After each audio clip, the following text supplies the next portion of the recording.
Hi guys, it's Stacy from Clothes Live On, and today we are doing a Q&A. So over on Instagram recently I did an Ask Me Anything. I asked for questions. I got a decent amount, which I was very excited about. I also stated in that post that I was worried that I wasn't going to get any and that I was gonna just ruin my self-esteem for the day. So I think some people were sympathetic and sent me questions, but I appreciate it. It made me feel good. So we're gonna answer most of them. And if you aren't following me on Instagram, same username, Clothes Live On. Highly recommend it so that you can see when I make any posts like this. So yeah, make sure to do that, and let's get into these questions. Okay, so there's a lot that are based around my move and stuff like that. So first one is kind of related to that. I know you had issues with Chicago, but what are 3 things you miss about it? Number 1 would be the friends I made. Specifically, I made a lot of reseller community friends. So I really miss that.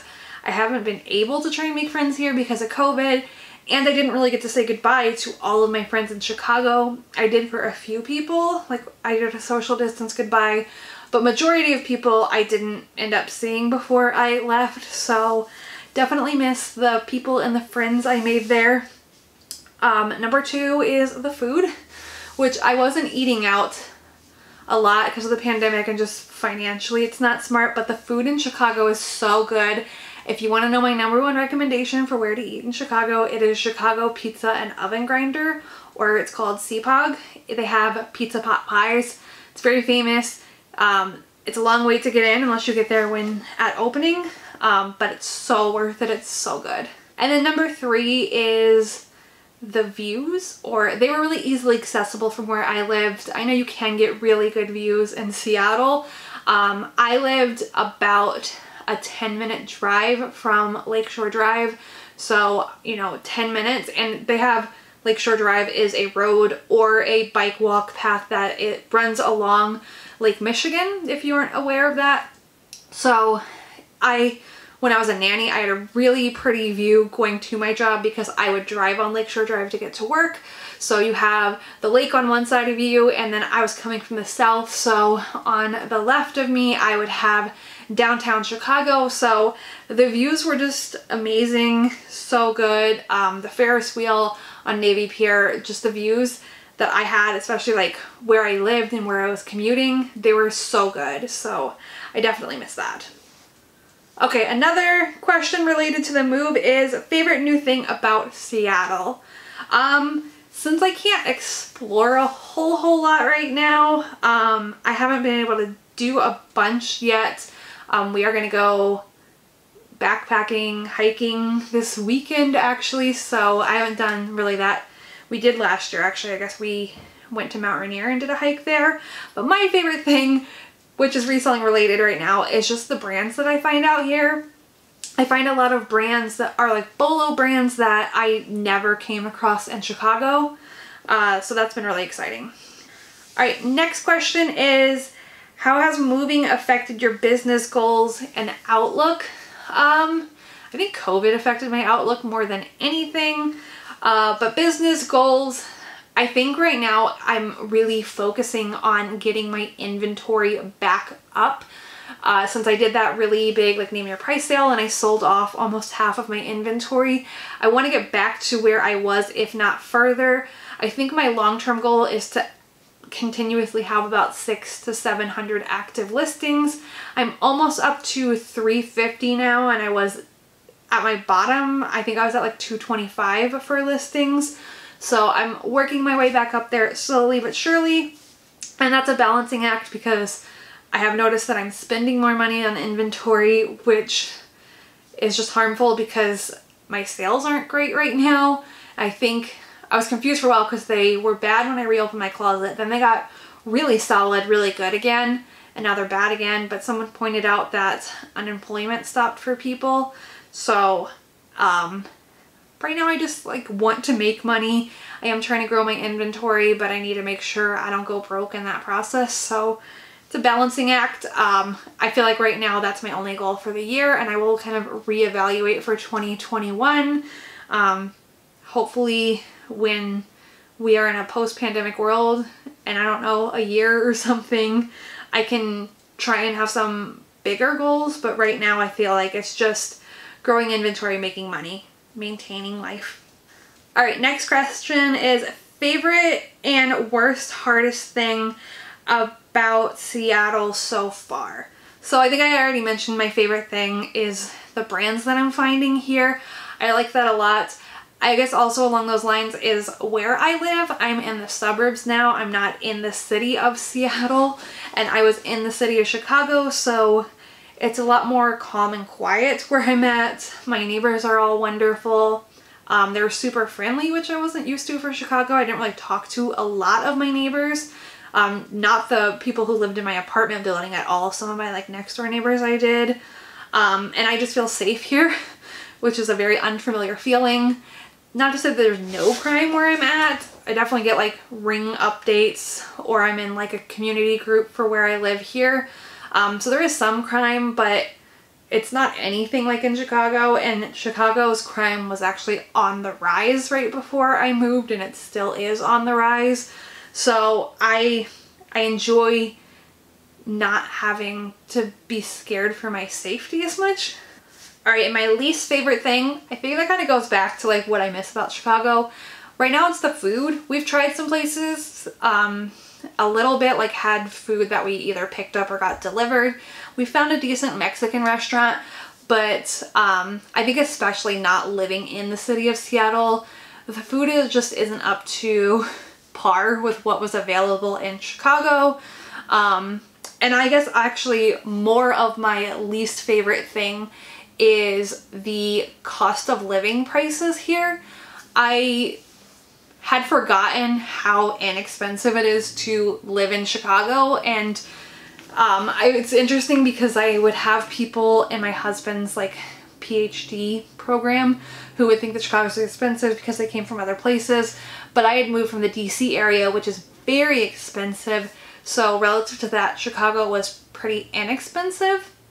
And then now we've moved to the Seattle area, which is a very tech place. It's something that is only growing, so the cost of living grows. But even if we look past housing, which housing is very expensive here, I've noticed my groceries cost more, like produce costs more here, gas costs more here. So that's been an adjustment. The grocery store one really bothers me. I think I've kind of gotten past that mental block, but for a while I was like refusing to buy certain things because I thought that they were too expensive compared to what I was used to paying in Chicago. But I am adjusting to that. I'm learning that, you know, you gotta eat, and eventually you're gonna miss some foods if you were eating them all the time.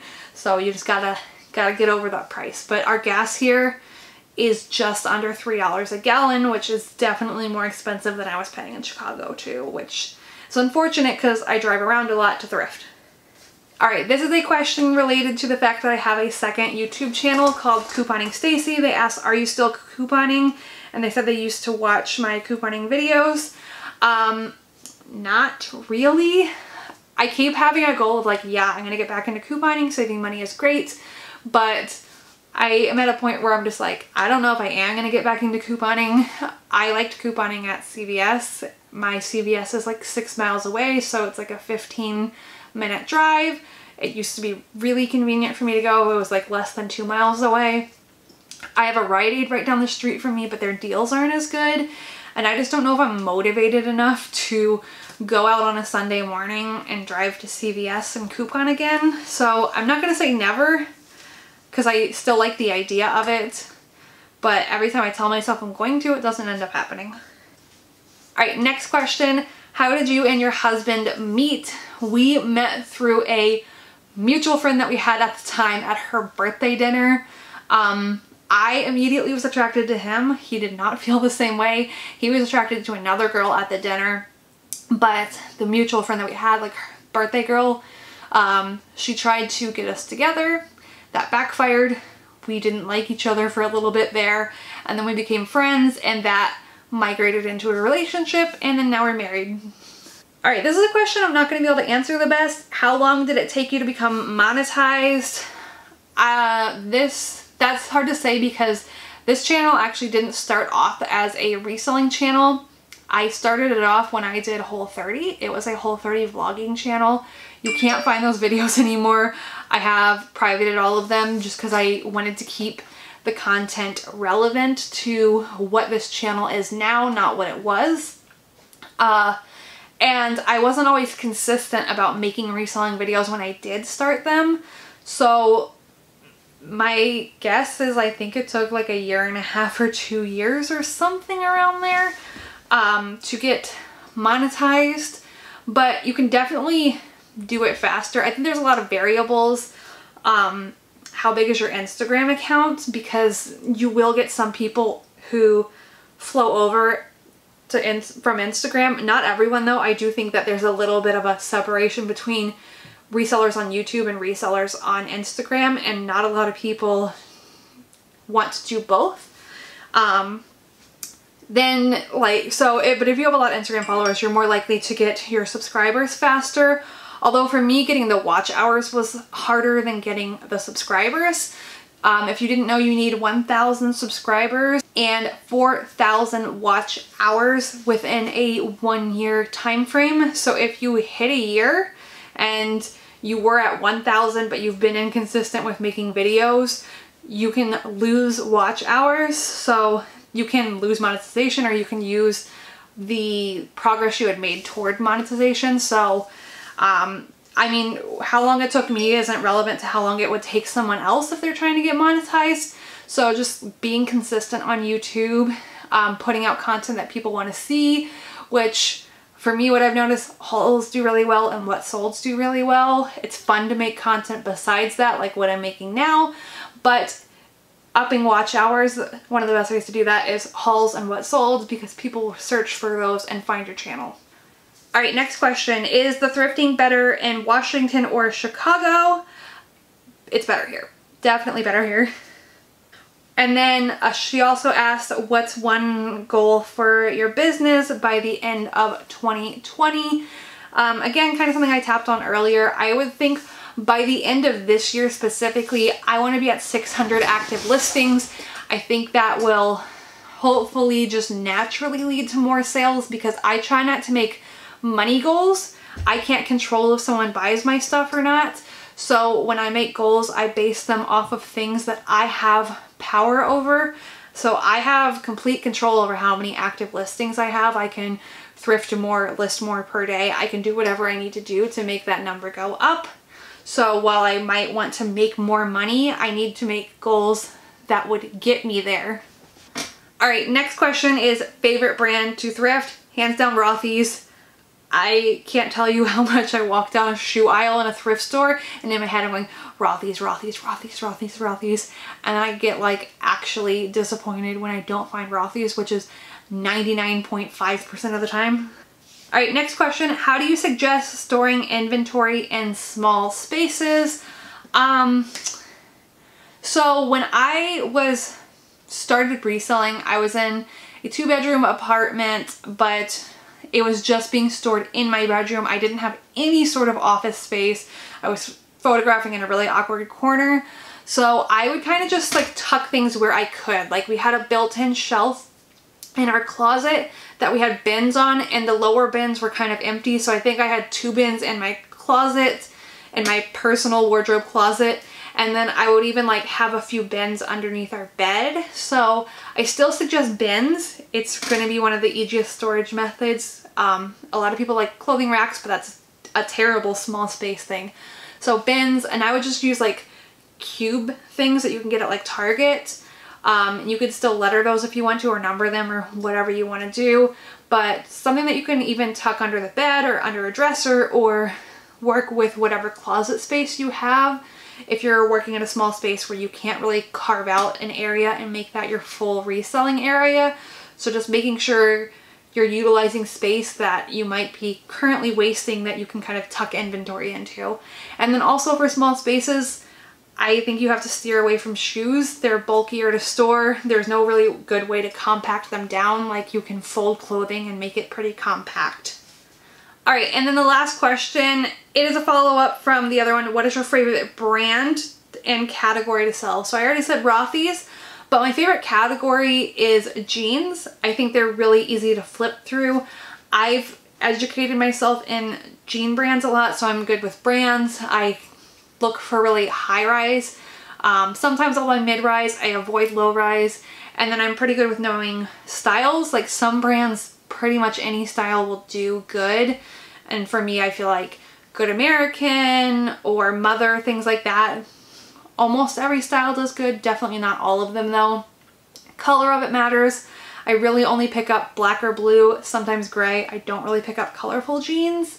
And then style, like skinny jeans are classic. I feel like they'll always do well, but knowing when flared jeans are more in style, or boot cut, or straight leg and stuff like that. So jeans are my favorite because I feel like I've really honed in on them and I do well there. I have Reseller Insight or Seller Insight. It's an app that you can subscribe to and upload your Posh sales reports. So jeans I have sold the most of in 2020 also, and that probably has to do with the fact that I focus so much on that category and I find a lot of good jeans. Alright, so those are all of the questions I am going to answer. Thank you so much to everyone who submitted a question. I hope you guys liked this video. If you did, please give it a thumbs up. And of course, if you aren't subscribed, I hope you'll subscribe to this channel so you never miss another one of my videos. Thank you so much for watching, and I will talk to you later. Bye!